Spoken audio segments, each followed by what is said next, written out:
நான் ஒரு மருத்துவமனையில் இரவு நர்ஸ் வேலை பார்த்து கொண்டிருந்தேன்.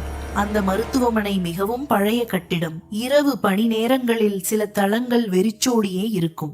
ஒரு நாள் இரவு 3:06 நர்ஸ் கால் சிஸ்டம் திடீரென்று ஒலித்தது. திரையில் தெளிவாக ஒரு எண் தோன்றியது. ரூம் 306. சாதாரணமாக நோயாளிகளின் அழைப்புகளை நான் சரிபார்ப்பது வழக்கம். அதனால் உடனே அந்த மாடிக்கு சென்றேன். நடைபாதை அமைதியாக இருந்தது.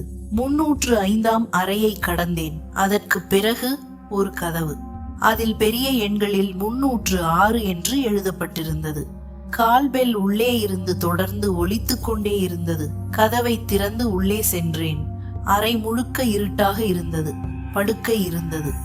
மருத்துவ உபகரணங்கள் இருந்தன. ஆனால் நோயாளி யாரும் இல்லை. அந்த நேரத்தில் கால்பெல் திடீரென்று நின்றுவிட்டது.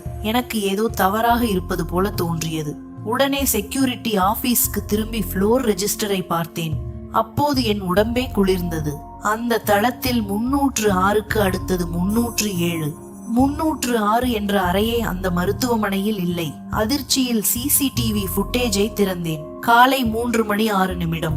நான் நடைபாதையில் நடந்து வருவது தெளிவாக இருந்தது. 305ஐ கடந்தேன். பிறகு சுவரில் இல்லாத ஒரு கதவின் முன் நின்றேன். அதில் 306 என்று எழுதப்பட்டிருந்தது.